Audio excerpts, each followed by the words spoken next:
This is Rabbi Jeffrey Sachs, editor of Tradition, coming to you from a very distraught and traumatized, but resilient and resolved state of Israel. During this time of Achdut, worldwide Jewish unity, we're pleased to bring you a special episode of our podcast, co-produced with our friends at Matan, the Sadie Rennert Women's Institute of Torah Study in Jerusalem.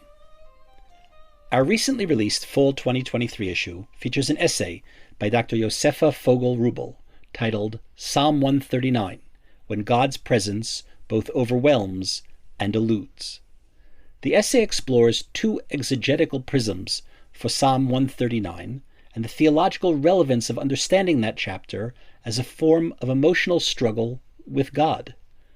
Of course, when the essay was written and when we went to press 2 weeks ago, no one could have foreseen how its themes would become presciently relevant to our current moment.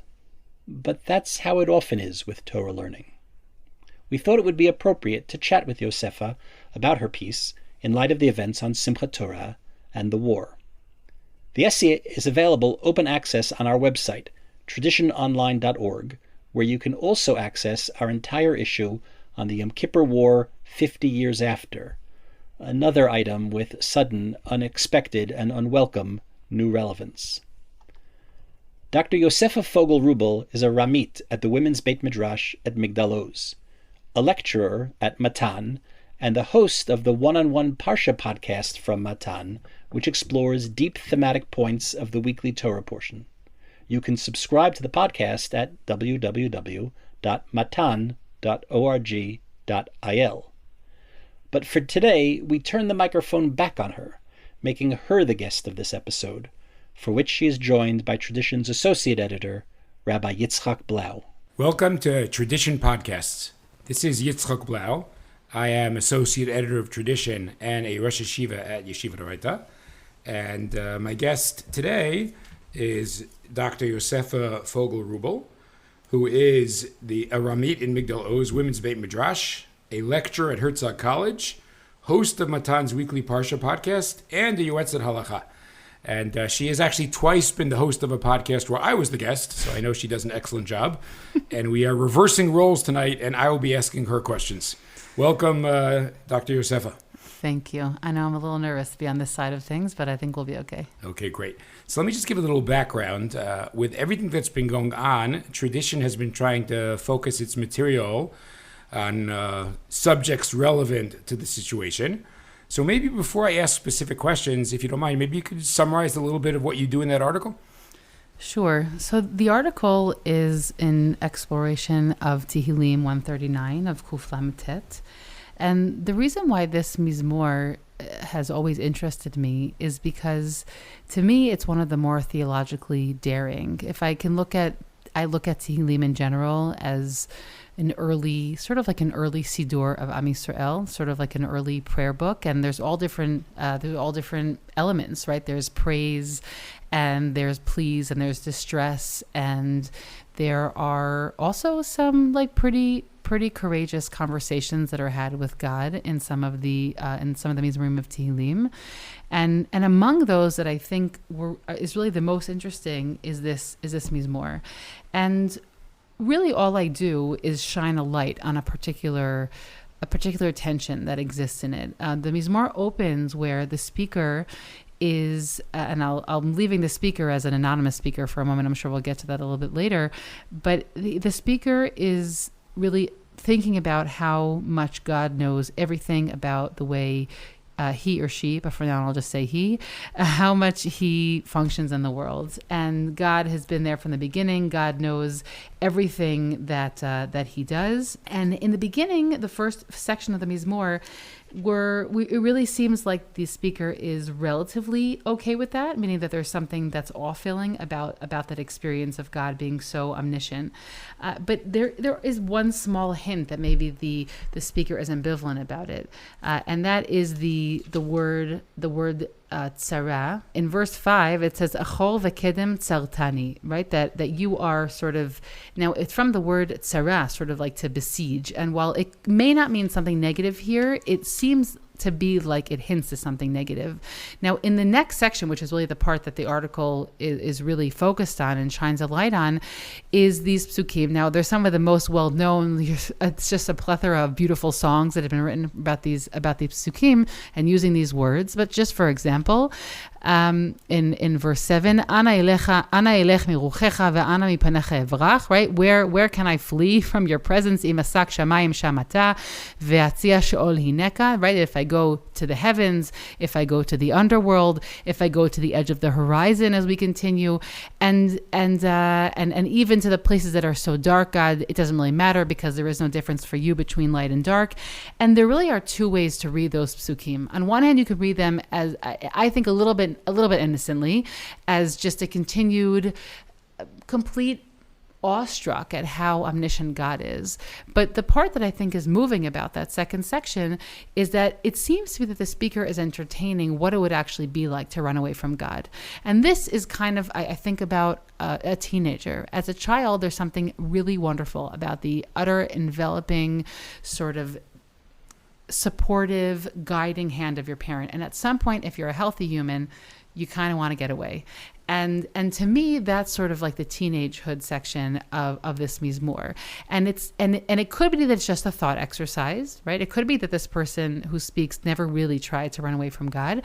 But even as a thought exercise, I think that it's a very important voice to highlight because it's a voice that still makes it into Tanakh, right? And I do believe that is the intention here. I believe that the intention is that the person wants to run away from God and they're trying to figure out, where can I go? Whoops, I can't go anywhere because you happen to be everywhere.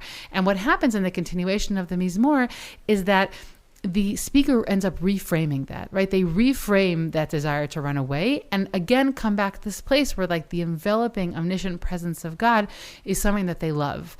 And they end up going back to these creation motifs and God, you've been there before. I mean, you could almost insert the word DNA in this Mizmor. It's unbelievable. It really dances around that idea, right? In the beginning, membranes almost of who I was, you've been there. So there's sort of this really interesting psychological movement in the Mizmor that I kind of wanted to shine a light on. And so that's what the article explores. Some literary ideas, some semantic ideas, but really also that psychological space, because I think that many people experience that. And we often think that the voices in Tanakh are all pious, quote unquote, or the way that we would imagine piety to look. But I think that there are a lot of different kinds of voices in Tanakh. And so that's sort of what I wanted to highlight. Okay. It sounds fascinating. So before we get back to the Mizmor, maybe I'll pick up on something you said about Tehillim in general. Mm-hmm. So I'll ask you a two-part question. Would you say that Sefer Tehillim presents the most intimate biblical portrait of a human being relating to God, more than any other Sefer? And you mentioned there's something perhaps courageous and daring about Tehillim. So you explained what might be daring here, let's say the desire to flee from God. Do other particular prakim come to mind where you'd have that kind of daring account? Okay, so in terms of your first question, Tehillim, unlike other books of Tanakh, is the human side of things. Meaning Tehillim expresses a really varied degree, with repetition in it, but a varied degree of human voices. So I don't know if I would say that it is the most full picture we have of the God-man relationship, because we have other books where there's actual communication, right, between man and God. So Tehillim is the most intimate portrait we have of the way first temple and even second temple in the early years of Jews experienced their relationship with God. And in that way, I think it's a priceless window into how maybe it sounds too academic this way, but how the biblical heart and mind functions and how prayer functions. Some of these Mizmorim, it's very clear that they had communal functions. They were communal prayers. Some of them are more individual. So I think that it's a really intimate portrait of individuals, but I think that we have other books that give us a clearer window into that kind of divine relationship, because here God just doesn't speak. So that would be my first response to the first question. In terms of the second question of courageous voices in Tehillim, I think courageous is a very relative term. Okay, meaning I think that a lot of times people look at Tanakh and assume certain very pious positions. So if I'm taking that sort of like modern lens, there are Mizmorei Tehillim, for example. I'm thinking of 88. I'm thinking of perhaps also, I believe it's Mizmor Chet, it's 8, but I may be mixing up the numbers, where you have someone in distress and they assume that it's because they sinned. Now, in the same regard, you have other Mizmorei Tehillim where somebody is in distress, but they do not, at least in the Mizmor, express any awareness that it's because of anything that's happened to them. And so that, again, I don't know if I would say it's courageous, but it already speaks to a very different kind of experience, right? Is my hardship because I sinned, or it's just a hardship and I have no explanation for it, and God, get me out of it, right? You put me here, get me out of it. So I think that it's sort of like this multiplicity or a multi-vocal kind of experience. And if you think it's courageous or not really depends on how you think a relationship with God is supposed to look, how much you think a person is supposed to be able to open up their mouth to God and complain or ask for something else. I certainly think that all of the hymns, right, all the praises of God in different Mizmorei Tehillim are sort of, I would say, they're more expected voices. But then you also have, again, there's so many different ways of relating to God. And that to me is the courageous part of Tehillim, is simply the opening up of all those options. But it kind of makes me think a little bit about Avraham and his challenge at Sdom. Okay. Meaning Avraham is not very deep into his career as a messenger of God. I'm thinking about this also, the parsha will be coming up. And already he's challenging God. And the sense we get from Sefer Breshit is that God actually wants that, right? He's inviting that kind of challenge. And so I think that we kind of over the years have gotten used to being accepting of pain.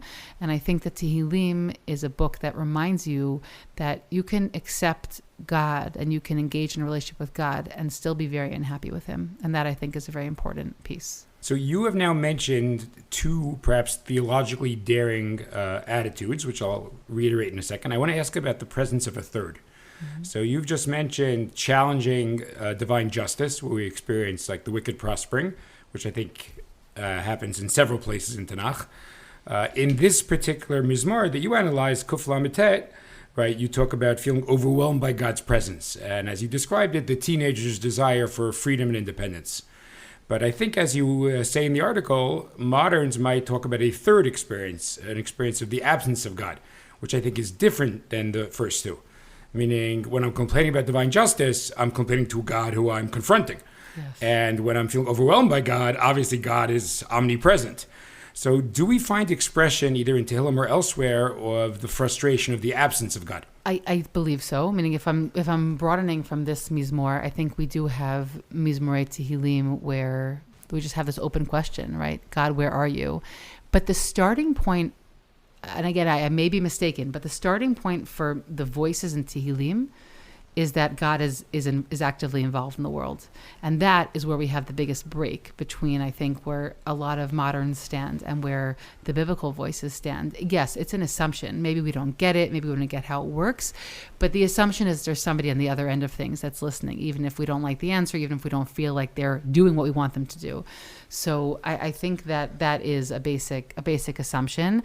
And that's why in the article, the final section of the article is where I say, well, what happens, right? To me, I read this article and I say, as we say in Hebrew, it's sort of like the difficulty of the rich, right? Someone who feels so unbelievably overwhelmed by the presence of God, which is why I do think that the voice here is likely some sort of prophet, also because there's a lot of similarities to different verses in Yirmiyahu. But this sounds to me like someone's in a pretty good place. You know, the amount of students I have who will say, you know, I had to take a break from class because I was feeling so overwhelmed by the religious experience, and it happens once in a while, but they're the far and few in between. So the voice we were much more familiar with is people who are saying, I don't know, I don't really feel anything, or I'm talking, but I don't really know if anyone's listening. So I do think that does separate us a little bit from the biblical voice, which 100% does not look at the world as there's no option that God isn't around and isn't listening. Great. In fact, I just said to a student today that the voice of atheism doesn't really appear as an option. No. Right? You have paganism as an option or other religions as an option, but not so much the total absence of God. Yeah, we can really see where that entered the world, right? That's not a popular voice in the ancient world. It wasn't a starting point.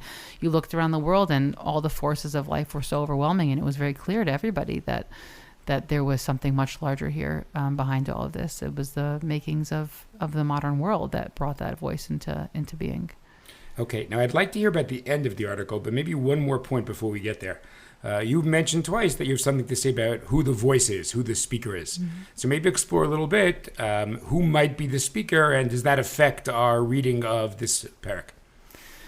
So, first of all, just say that even the concept of running from God and the same words that are used, they obviously remind us of the story of Yonah, so much so that the commentators actually bring in this pasuk when they refer to Yonah, but in the commentaries there we realize that they say it can't be that Yonah meant to really run away like we have in this Mizmor, meaning this Mizmor and the syntax of those words is much more theologically daring than what likely happens in Yonah, who was likely trying to run away from the ability to receive prophecy, not because he actually thought he could run away from God, whereas the language here seems to actually entertain that fantasy.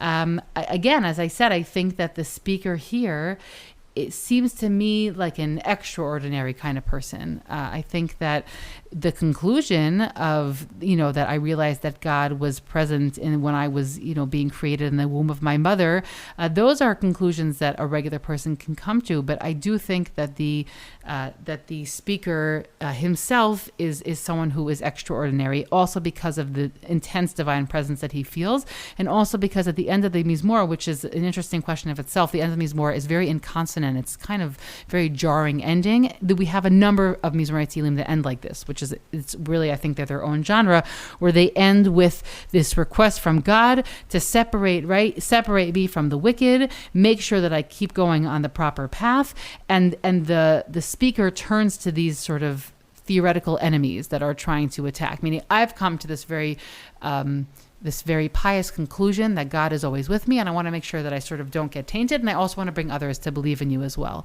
A little bit, I think of it as like, again, the call of the Baal Tshuva, meaning now that I'm really convinced, please let me be amongst those that are wonderful, and let me not be distracted from my mission. And so that also, again, if that voice is really inherent to the rest of the Mizmor, it sounds like we're speaking about someone who's a representative of God. It's not just a stam person in the community. Maybe it's not a prophet, but there are other psukim also here that really recall psukim in Yirmiyahu. Also, especially that last section of pasuk Yotet through Kaf Gimel, Kaf Daled, the last 5 psukim. And in that regard, we have here somebody who, yes, is in sort of this constant, intense dialogue with the divine, and after coming to terms with it, and again, I think of Yirmiyahu the most, and I don't think Yirmiyahu wrote this Mizmor, but I think that this really could be a very apt description of his experience, right? How so often in the book of Yirmiyahu, he expresses the overwhelming presence of God, and then he's angry at God. God doesn't listen to him. God says he's not going to listen to him, right? And he communicates with God, and we have, Yirmiyahu's tefillot are another very important theme in the book. And here we really see that. We see somebody who is very, very in touch with the omniscience of God in the world, has issues with it, and then sort of comes to terms with it. So, yeah, it seems to me like this is a speaker that is not just your regular plain believer. Okay. Now, every once in a while when I'm in dialogue, I like to reiterate an excellent point that my partner made. So I just want to say something I found very fascinating that you said. You contrasted Yonah with the author here.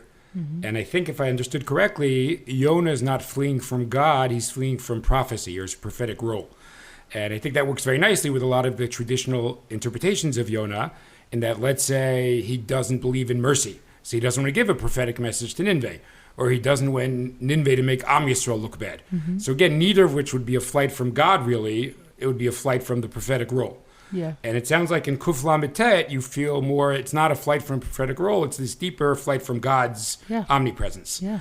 Okay, but you also threw in Yirmiyahu, so now I'm curious, it sounds like you think Yirmiyahu is actually a stronger parallel to the author of Kuf Lamed Tet than Yonah is.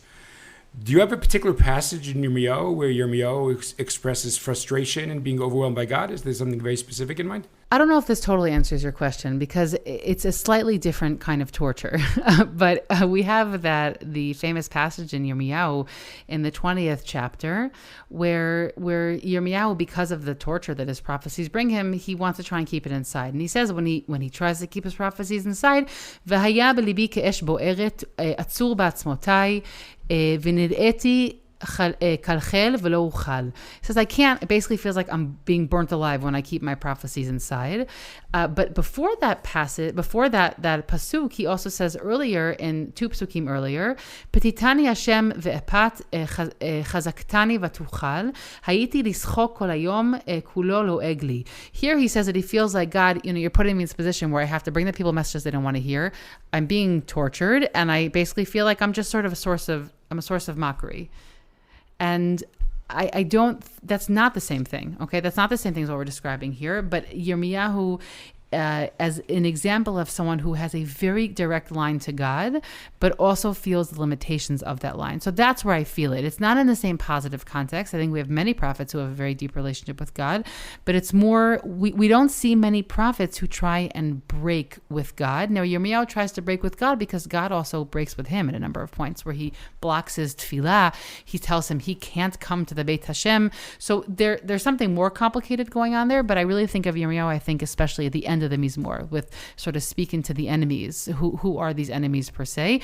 We have that general question throughout Tehillim. Are these actual enemies? Are people actually being chased by physical armies? Or is it sort of this broad metaphor for difficulties in one's life? And I think that Yirmiyahu gives just a good example of somebody who both was plagued on a religious level and also faced physical enemies. So I just think that in terms of that general question that sort of hovers over the book of Sefer Tehillim, Yirmiyahu can provide a good example. I don't think that necessarily is the same idea as being overwhelmed by the omniscience of God, but it's sort of being overwhelmed by some sort of presence that's inside of him. And he says, I can't keep it inside. So not the same experience, but one that I think maybe is part of the same semantic world. Okay, I'm glad you made that last point, because I have to admit, when you initially were explaining it, it was very powerful, but it sounded more Yonah-like to me, that the prophetic role is what's irritating to Yirmiyahu. But now I think what you're saying is that particular verse about the burning inner world of the divine encounter, that's something you get in Yirmiyahu that you don't get in Yonah. Mm-hmm. And correct me if I'm misunderstanding, that kind of moves us closer to the world of Tehillim Kuf Lamed. Yes. Yeah. And in the case of Yirmiyahu, in the case of Yonah, we really don't have a sense of how he experiences his prophecy. There's something very externalized about his whole interaction throughout that, both in his interaction with the people, as an interaction with God. It feels very intellectualized, meaning obviously he's acting out of emotion, but there's something about it. There's this theological debate that he has with God. Yirmiyahu is one of the few windows of prophets who get really, really emotional with God. We don't have that same voice when it comes to Yonah. I think that they both have an interesting relationship with this Mizmor. I don't think it's the same. I think they both have sort of some overlapping. If I'm thinking of like a Venn diagram in my mind, there's something overlapping about them. In Yonah's desire to run, in Yirmiyahu's experience of prophecy being something that overwhelms him. But I don't think any of them are exactly this Mizmor, which is why it has a great place in the biblical corpus, because nothing else takes its space. Okay, and now I'm facing a new problem that Yosefa is inspiring me to raise other questions before I get to the end of the Mizmor. So maybe I'll just do one more, because I found something she said now really interesting. A lot of scholars say that Tanakh doesn't tend to portray the inner world of its characters, but we figure it out from their actions. But I think that, if I understood, that actually might be a Yonah-Yirmiyahu split here. That in Yonah, we're not really given a window into his inner world. Right, we have to infer it from, he runs away, let's see why he might object to the prophetic role. Where Yirmiyahu, we have a real sense of his emotional and experiential experience. So would you say that's fair? And would you say that Tehillim in general would be a counter to that kind of assumption I said before, that Tehillim is just one window into the inner world after another? Totally, yes. But again, it's a window into an inner world of the difficulty with Tehillim is that we have many more questions than we have answers. Who are the speakers? What are they talking about? Are there real enemies here? What period is this from? How much of this is David HaMelech? Right? We have all these questions that constantly hover. So Tehillim really is, it's part of Ketuvim because it really is the very human side of things. I don't think that is true. I think we definitely have insight into the inner world of many biblical characters. But the idea of going off on like a deep emotional theological speech was also just not necessarily the way people spoke. I mean, think of how much we have in even the story of Yosef, and what we walk away from is that he took new perspective, right? It wasn't you, it was God, right? that probably was years of personal thinking about his story. So we just, they're different genres of writing. They're different ways of speaking and expressing. And that's why I think Tehillim is so fascinating, and why ultimately it's lasted for so long, because we intuit that it's a voice of the people. It was a voice of the people then, and it still gives voice to now. We have questions, we have ways of speaking, categories there that we don't necessarily relate to, but I think that humans intuit the fact that Tehillim is something that is ours, and that it is emotional, which is why it's persisted for so long. Okay, let's move towards the end of the article now. I'm going to again ask a two-part question, which you could either answer together or really split apart. Okay, so we now seem to have two opposite problems, right? The problem of the author of Tehillim Kuf Lamed Tet, they're overwhelmed by God's presence. And the problem of what we've been calling the problem more of the modern Jew, that they are frustrated by the absence of feeling God's presence. So if you were looking to advise someone, are you kind of working towards a solution? Okay, give me a suggestion for, or maybe what Tehillim's solution is for the first problem. What's the solution for being overwhelmed by the divine presence? And what might you say to a modern struggling with the absence of the divine presence? So the first question, for the blessed few who feel overwhelmed by God, I think that what we learn from this Mizmor of Tehillim is the importance of the frame. Okay, and again, I'm going to go back to our metaphor of the teenager. The teenager at some point has to come to terms, right, with the pluses and minuses of their parent, right? Again, also in the article, I say that when people are overwhelmed today, they're more overwhelmed even by communal norms, right? Those are the things that really overwhelm them. But at some point, if we want to be healthy and not feel like we're on the run, right? We have the voice of somebody in that second section who's on the run. And I can quote this, I think, in the name of a number of people. But as long as you're still running from something, that thing is still controlling you. So if you have to somehow make peace with it. Otherwise, you're either going towards it or running away from it. So I think that the Mizmor, like all healthy responses, sort of the speaker comes to terms and they say, well, yes, I cannot run from God. So instead, I'm going to find the elements of my relationship with God that move me. So for the speaker in Tehillim, it's the knowledge that God is part of the fabric of creation. Now that might not be a moving argument for us today, but there are two main arguments that are very moving in the biblical mind view. One is the God being there at the creation of the world or creating the world, and the other is God's involvement in history. Those are two different motifs. We're not going to go too deep into them now, but that is, the first one is what comforts the speaker. And so just taking it as a paradigm, I would say you have to find the elements of that omniscient relationship that feels enveloping. To take it from tzara, from something that besieges you, that sort of makes you feel like you're choking, and go into a space of feeling enveloped. Now, for some people, maybe that's like limiting their religious time. I mean, it could be that it's a time issue. It could be that it's a proportionality. And so I think that the Mizmor sort of pushes someone and says, if that's overwhelming for you, figure out the element that is going to make you feel hugged and not choked. And I think that every human knows the difference between those very tactile experiences. And the second question... Actually, if I can interrupt you for 1 second. I'm sorry, I'm going to indulge again in repeating a point I really liked. You expanded a little bit what it means to be overwhelmed. And I think that's actually very important, because it turns out that the first experience now is a much broader category. Because you said correctly, I think, that not so many moderns feel overwhelmed by God, but there are many ways to feel overwhelmed by religion. Yeah. So you talked about being overwhelmed by communal norms. I imagine someone could feel overwhelmed by the halachic system. Yep. Right? So at that point, all of a sudden, that first conversation actually is much more prevalent today. Yeah. Right? And I think a lot of your response is a response to that. So I think it's very important now. It's not, we'll find like the 4 people in, Gush Etzion who feel overwhelmed by the divine presence. But actually, there could be a lot of kinds of overwhelmed by religion that we have to address. Yeah. And I think that everybody in their own religious journey has to find the proportions and the relationship with those elements that, again, unless they want to keep running forever, which I don't think they do, it's going to catch up with them somewhere.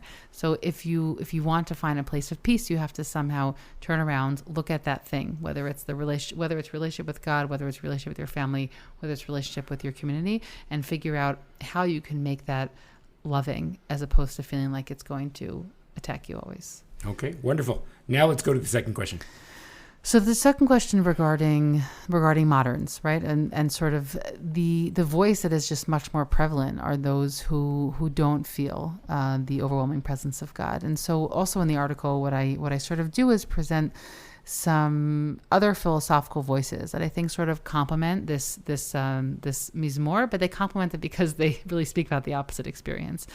And so I think that, again, you can read the article, but we speak a little bit the Rambam, just the recognition of the idea that most people, even, let's say, go to the Middle Ages, that the majority of people are sort of feeling lost and they're not sure. And maybe they get little slivers of a sense of God, or they get, a lightning, strikes in the middle of the night. They have a moment of clarity, but most of the time they're walking in the dark, right? That famous image. And I also bring in the voice of Eliezer Berkovitz, who I will, if you allow me. I'm not exactly sure when this is going to air, but my father, Alav Shalom, whose yahrzeit is in a few days, so he was a very big Eliezer Berkovitz fan, and he was not a man of objects, but the only object I have that was my father's is this book that I have right next to me, which I took from his night table a number of years ago.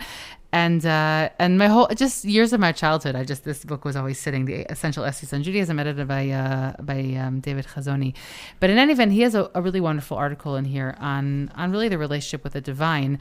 And he speaks about the importance of a faith experience, and how sometimes if you don't believe, faith, if you don't feel the presence of God, faith or belief is what ties you to that relationship with God. Meaning, if you don't actually have the actual meat, right? The relationship isn't there, but by having faith, it's what keeps you connected.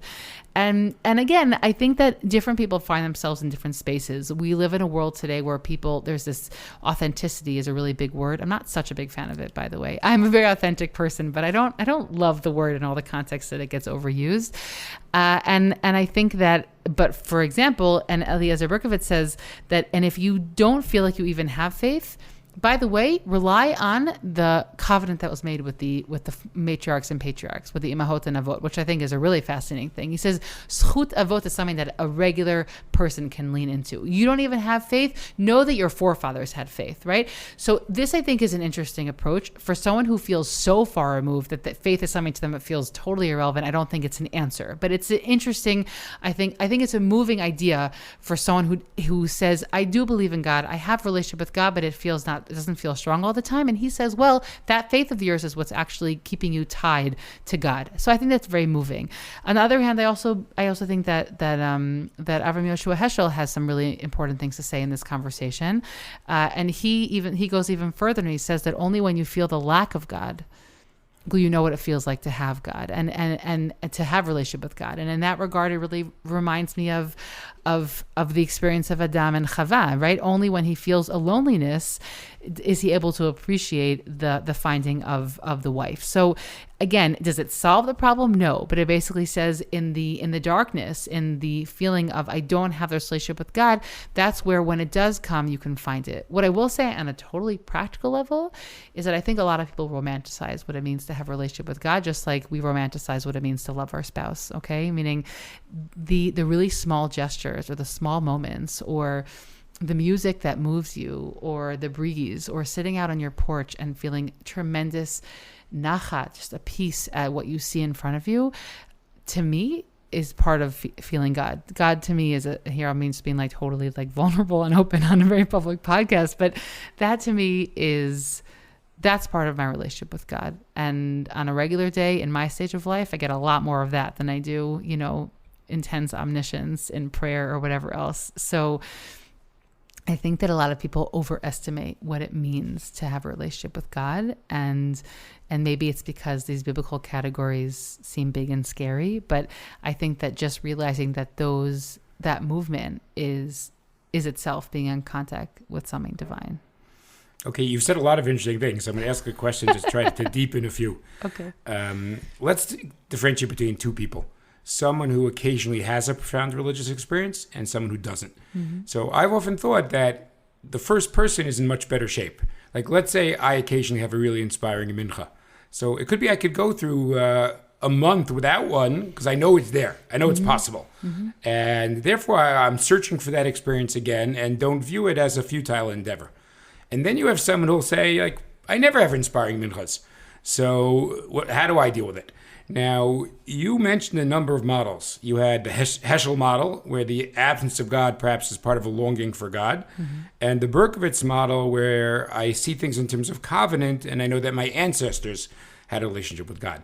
So I'm just curious, those two models, do they relate to both people? Are they for the second person? Like, just plug into your framework someone who does have religious experiences and someone who does not. Okay, I think that the person who does have religious experiences is definitely in an easier space, and I think that both of them are relevant because, as you said, even someone who has religious experiences is also going to be in a place of absence in many moments of their life, and that. So I think that it fits into both. For the person who doesn't have any moments, I think that if you have to read deeper the article of Rav Eliezer Berkowitz. I think that they have a harder time with that article. That article really is predicated on an idea that you do have some sort of initial experience with God that you keep remembering, and that your faith kind of connects you to the initial experience. So I think that for someone who says, I don't even know what you're talking about when you talk about, like, what are you talking about? Religious experience. I'm not sure what that means. I know what it means to keep halacha. I know what it means to like fulfill the things my grandparents did, but I don't know what it means religious experience. For someone like that, I think that Eliezer Berkowitz's prism is somewhat less helpful.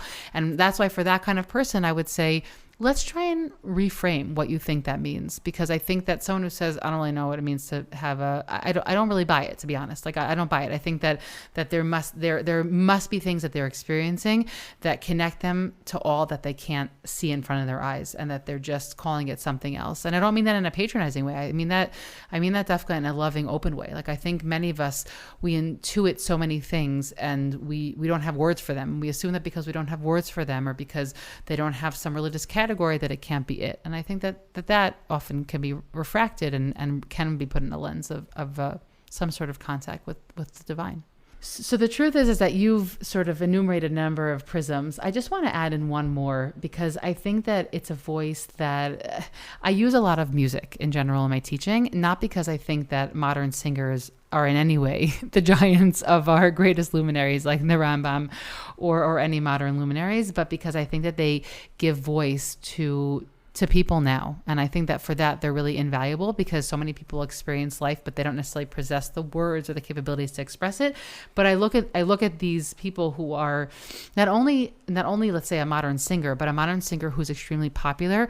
They're popular because they seem to be hitting a note, pun intended. They seem to be hitting a nerve with the world right now. And so when someone is wildly successful, again, like a Yishai Ribo or a Hanan Ben Ari, it interests me not just because I find watching talented people one of the most inspiring, talk about touching the divine, one of the most inspiring things you could do, but it's also, to me, really says that they've hit something that people are experiencing at this moment in time. So I also look at it just like anthropologically. So there's a song that was actually Hanan Ben Ari's, one of his, for anyone who doesn't know that is, you should Google. And so one of Hanan Ben Ari's, it actually was his first single, I believe, and it was called Mimech Ad Elai. It came out in 2014. And the song was also pretty daring, because he was speaking about his complicated relationship with God, which has continued to be, by the way, this is not a musical podcast, but it's a continued theme in his music. Unlike Yishai Ribo, who's much more Jewish music, it's a stance of full belief. Hanan Ben Ari is much more complex, and it also attracts a somewhat different crowd. Anyways, I love analyzing his music. So in that song, the only part I really want to mention, he speaks about that I'm a turtle without a shell, I don't have a roof on my head. He speaks about being really, really vulnerable, and he's speaking directly to God. But the chorus of that song, he says the following, that I've run to you, okay, but I haven't found anything. I've run away from you. ברחתי ממך עד אליי ולא מצאתי כלום. אתה מעבר לדלת, מתאמץ לשתוק. You, God, are at the other end of the door, but you are sort of trying hard to be quiet. Now the song ends, and what does he say? He says, I'm standing at the door. עוד לא מעז לדפוק, but I don't have enough gumption or enough courage to knock. And he says, I've run away and I haven't found anything. He says, שואג בפתח הדלת, אתה יוצא פתאום. And he says, and all of a sudden there's this roar and you come out suddenly. Now, why is that song relevant here? Because Hanan Ben Ari says that another voice here are people who know that there's something that they can't see. They know there's someone at the other side of the door, but they're too scared to knock. Okay, they're too scared to go there. And so that's another category of people today. We have so many people who say very often, I'm a believer, I'm a believer. That in Israel, it's a very common phrase you hear. I'm a believer without any relation to their observance of halakha, meaning most people here, the majority of the populace are believers. But Hanan Ben Ari says, him speaking as a religious Jew, he says, but I don't actually want to meet God. Meaning I know he's there, but I'm too scared. And so the gift that he has in this song, if I'm reading it correctly, is that God actually opens up the door to him. And so that would be what Rav Eliezer Berkowitz would call a divine encounter. That God actually gifted him with saying, I opened the door. You couldn't get yourself to open that door all this time. I'm going to open the door on you. And so I love that song because I think that it really adds a different nuance of somebody who says, I know that God's there, but for some reason I keep running away. And in the song he says, but God, you're running away. But in the end, he says, no, it's really me. I keep running away. So I think that there's another voice there that deserves some attention. Okay, so I'm going to close with 2 comments, and then we'll see if Dr. Wruble has anything else she wants to add. First of all, just for the listener who might not be aware, there's this really fascinating phenomenon now of religious singers, or at least singers who are singing religious themes that somehow transcend the audience of the religious Zionist community. Yeah. And it's just fascinating that you'll have concerts by Yisha Ribo, Hanan Ben Ari, where many secularists seem to be thoroughly enjoying music about religious themes. So I realize that's not our topic, but if you're not aware of this phenomena, you should become aware of it. I think it's an important aspect of trying to understand contemporary Israeli society.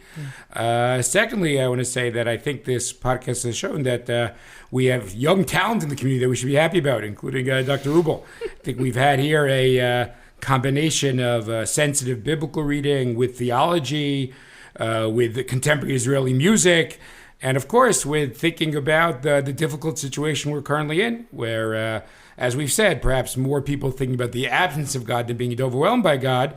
But again, how even the encounter with Tehillim can be helpful in navigating these difficulties. Okay, so I'll just ask, actually, do you want to make any closing comment? Yeah, I guess I'll just make a closing comment about the insanity that's currently going on in the world around us.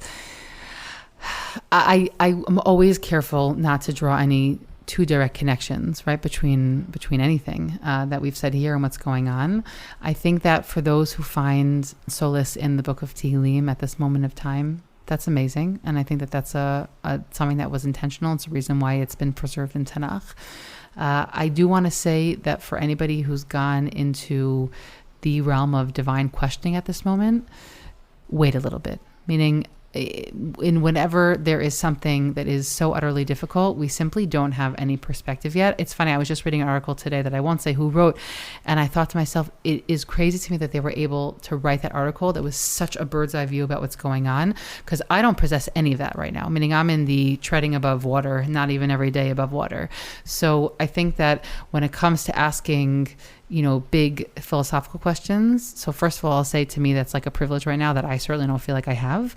And second of all, these kind of things take time. And just like Tehillim is a book that took so many years to take shape and we have to get perspective on it. I think also what's going on now, I would be very, very careful before sort of putting on too many religious categories. Right now we're in the Eight Sarah of the time to daven. Believe me, there's going to be a time for reckoning on the political level, a reckoning perhaps also on the religious level.